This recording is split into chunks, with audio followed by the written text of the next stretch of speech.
Hey, this is Cory Giger flying solo here tonight at Beaver Stadium. Jared Prugar covering the Pirates. But I do want to recap a little bit of some of the key takeaways from this Penn State victory over Ball State, 44-13. Look, this was going to be a tune-up game all the way. This was a game that Penn State needed to come in, take control early, get a lot of backups in, and work on some things. And you know what? Sometimes the script actually does go as planned. That's exactly what Penn State was able to do in this game. Scored 14 points on the first two possessions, got out to a quick lead, 17 points in the first three possessions. What that allowed was it really dictated things for the whole rest of the night. That means that Penn State took control. The defense was playing well. James Franklin, Mike Yurcich, they could call the game in a way to work on the running game in the second half. They could get a lot of backups in the game. And they got to see Taquan Roberson, the backup quarterback, in the fourth quarter. He threw his first touchdown pass in college. So, you know, when you schedule a Ball State, you hope basically for this kind of game. I wrote that this game could have been a whole lot worse. Penn State scored 44 points. And that's going with a very concerted effort running the ball in the second half. I think Penn State could have scored 60 in this game. But do you get anything out of a 60-point showing against ball? I mean, if you just want to have Sean Clifford come out and throw the ball for 450 yards, probably could have. I mean, Western Illinois threw for 367 on this Ball State team last week, and Western Illinois is awful. So Clifford could have come out and thrown for 500 yards if they truly wanted to. But Ball State, you know, was kind of keeping things in front, so you take advantage of what they're giving you, and you get the running game going because they're going to need the running game the rest of the season. You get into Big Ten play, you got to have the running game going. So, hey, look, this was exactly what Penn State needed playing this kind of opponent, 44-13. Now, again, another key part is you get a lot of the backups involved, and James Franklin said, and I think this is a good point, that's good for the locker room. That's good for morale. That keeps everybody buying in. And there's a lot to be said for that in football. When you have 100 guys on the team, everybody wants to play.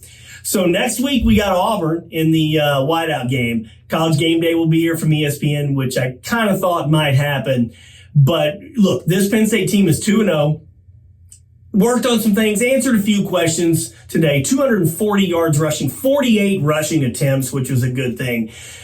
Now, how's that going to play against Auburn? Auburn beat Alabama State today 62-0. Now, Alabama State is terrible, but, you know, I didn't follow that game tremendously closely. You wonder what Auburn worked on in that game. Did they get a lot of backups? Did they work on, you know, some things to prepare for Penn State? I'm sure they did. But you got the whiteout. It's going to be a crazy atmosphere next week, as it always is for the whiteout. And we're going to learn a lot more about this Penn State team coming up next week. If they can beat Auburn, well, Iowa's starting to look really good. You got Villanova and Indiana there. You don't want to overlook Indiana, especially. Iowa, that trip to Iowa in a few weeks, that's going to be tough. They beat Iowa State today, but Ohio State loses to Oregon at home.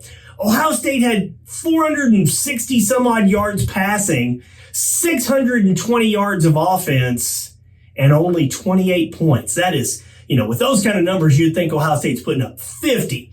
But that's not a good loss for the Big Ten. That's tough. You know, Penn State fans will love to see Ohio State lose. But, you know, you don't want to see your marquee programs going down in non-conference games at home. So that's all looming out there. All of the goals are still there for Penn State. You beat Wisconsin, you get what you needed to out of this game against Ball State, and everything's in front of you.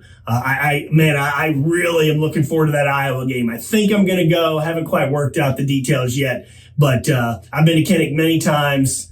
I want to take my kids to the Field of Dreams. That's one of the reasons why I do want to go to Iowa this year. But boy, that looks like it could be a hell of a game down the stretch because Iowa looks really, really good. But this is 44-13, easy victory, worked on a lot of things. Everybody gets to feel good about themselves for a week, and then we'll find out some more about this Penn State team coming up here next week against Auburn. Have a good night, folks.